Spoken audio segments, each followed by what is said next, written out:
Allez, on monte au deuxième étage par l'escalier actuel, donc qui va être enlevé, hein. Alors c'est un escalier de service, hein, il est très raide.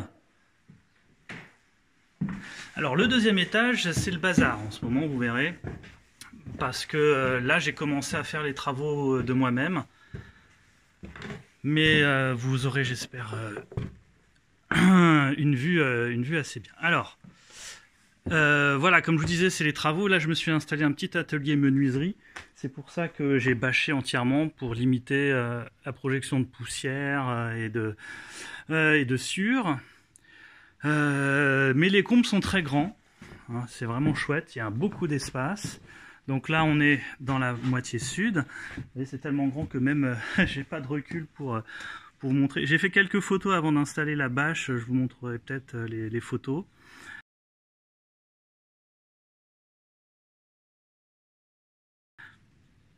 Voilà. Le sol, pour l'instant, c'est un sol, c'est que les dalles d'OSB, hein, qui ont été posées par le précédent propriétaire. Et voilà, donc la trémie d'escalier qui va être rebouchée ici, parce qu'on accédera au comble par la maison d'à côté, enfin la partie nord. Alors, la partie nord, là j'ai pas mal travaillé parce que j'ai retiré les anciennes dalles, comme celle-ci en fait, parce que vous voyez, entre les deux parties de maison, il y avait un dénivelé bien d'une vingtaine de centimètres. Et je me suis dit que j'allais essayer de le rattraper pour le diminuer le plus possible. Donc effectivement, j'ai réussi à le diminuer de 10 centimètres. Enfin, je suis en train de le diminuer de 10 centimètres, mais c'est un gros travail. Parce que donc j'ai enlevé toutes les dalles, et j'ai posé de nouvelles solives plus bas.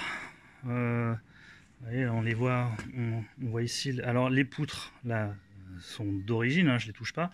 En revanche, les solives qu'il avait placées, donc celle-ci là, il les avait mis 10 cm plus haute pour passer au-dessus de l'entrée. L'entrée, c'est cette grande pièce en bois qu'on a là et qui en fait n'est pas un élément de sol, mais un élément de charpente.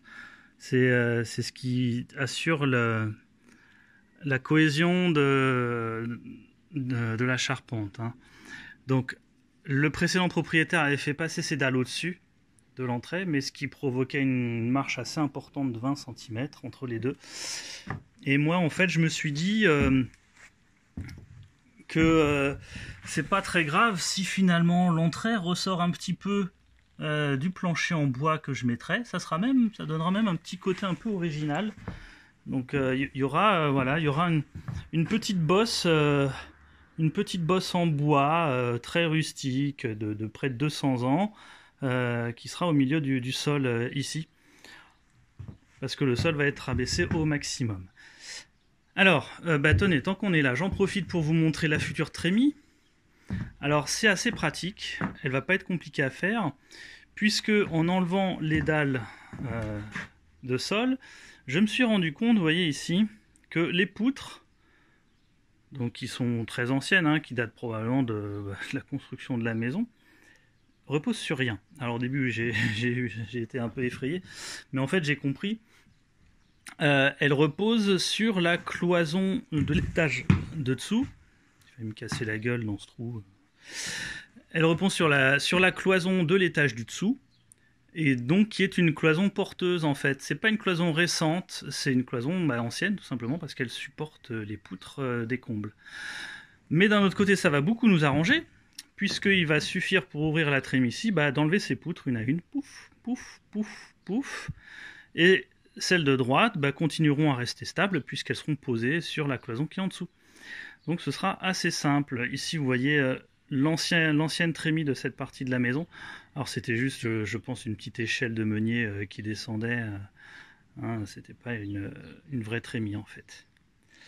Voilà, donc là j'ai commencé, j'ai fait cette partie-là déjà. Bon, c'est provisoire, j'ai juste posé les dalles comme ça. Et là je suis en train de faire cette partie-là. Donc vous voyez, les poutres actuelles sont vraiment pas planes. Il y a des différences de niveau qui vont de... ça va jusqu'à 50 cm d'écart entre le point le plus haut et le point le plus bas. Donc ça demande beaucoup de travail pour niveler tout ça le plus bas possible. Mais ça va être chouette. Alors, j'en profite pour vous montrer la charpente, qui est très chouette. Alors, la charpente qu'on a de ce côté-là est la même que celle qu'on a de l'autre côté. Donc, comme de l'autre côté, il y a les bâches, je vais vous montrer celle-ci. Donc, moi, je la trouve très jolie. Voilà, on voit bien l'arbalétrier, comme ça, qui est un peu courbe en plus, là, sur la fin. Hop. Et ça remonte là-haut, avec une belle ferme, sans aucune vis, que des... Je sais pas comment ça s'appelle, ces pièces en bois, là, qui sont fichées comme ça. Hop, donc l'aménagement de cet étage, ça va être... j'ai eu un petit peu de mal à me dire ce que j'allais faire et en fait j'ai toujours pas vraiment choisi. Donc ce que j'ai décidé, ce grand espace là, qui fait la totalité de la partie sud de la maison, va être laissé ouvert. C'est-à-dire il ne sera pas cloisonné, ce sera une grande pièce. Salle de jeu, voilà. Elle aura la particularité d'avoir l'entrée de la charpente qui va la séparer en deux. Donc pour passer d'un côté à l'autre, il faut enjamber l'entrée, mais c'est pas très grave, hein. C'est une belle pièce en bois. C'est sympa, la charpente restera apparente. Donc cette grande pièce va pas être cloisonnée, elle va rester telle qu'elle. Je me garde la possibilité quand même de la cloisonner plus tard, donc j'ai déjà installé un système d'éclairage et de prise électrique qui pourrait être indépendant sur la partie gauche ici et la partie droite là-bas. C'est en fait la partie nord qui est un petit peu plus petite que je vais cloisonner. Je vais faire deux parties principales.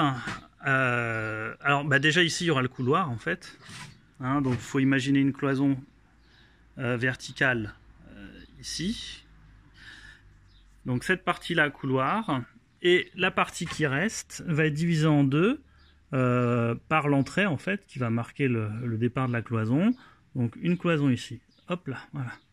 La partie du fond sera une chambre d'amis, et la partie de droite, donc celle-ci, hop, je me recule un peu. La partie de droite sera une salle de bain. Salle de bain un peu plus grande du coup que celle du dessous, avec un petit WC séparé juste à côté.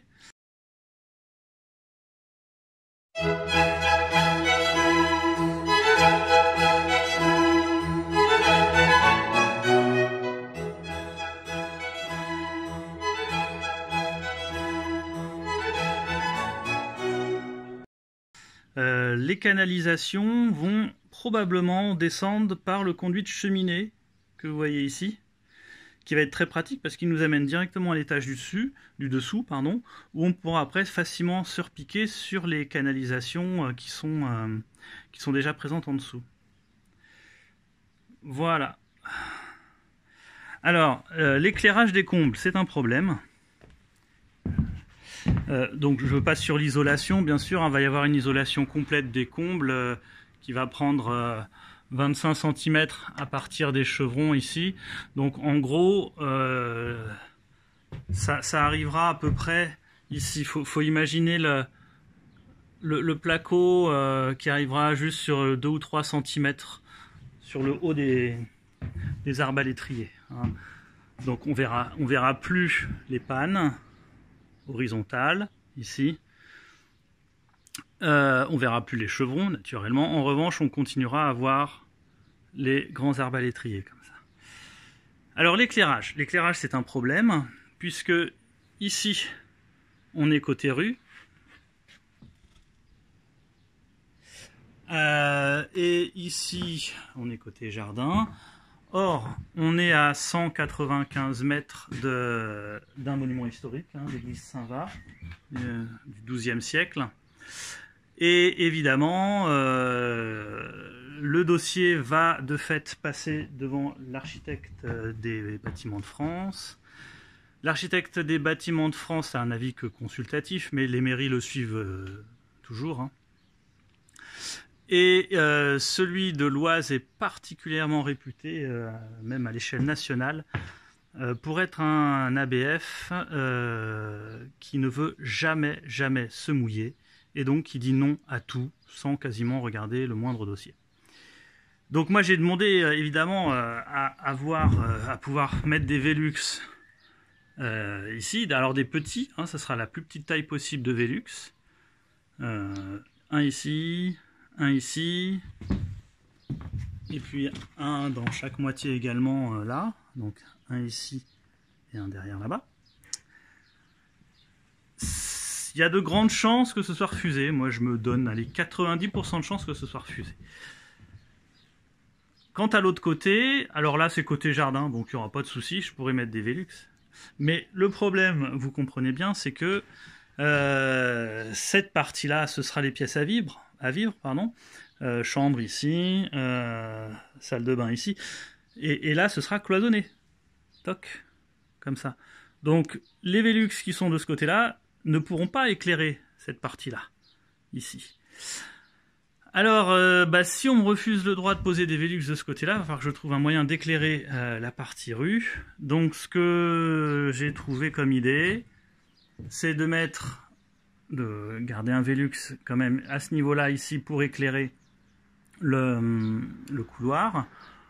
Et étant donné que la cloison arrivera à la verticale comme ça, jusqu'ici, de poser des Velux en partie haute, ici, qui donc pourront éclairer cette partie de la maison. Ils seront électrifiés parce que du coup ils sont à plus de 3 mètres de haut, ils sont pas atteignables. Alors c'est une solution que je préférerais éviter, tout simplement parce que quand on est dans la pièce, du coup on peut pas voir dehors, hein. C'est juste un puits de lumière en fait. Parce qu'ils seront trop hauts pour être vraiment utilisables en tant que fenêtre. Donc c'est pour ça que j'aimerais vraiment qu'on me laisse le droit de mettre des petits Velux ici et ici, comme toutes les maisons d'à côté en ont, mais malheureusement j'ai peur que ce soit pas faisable.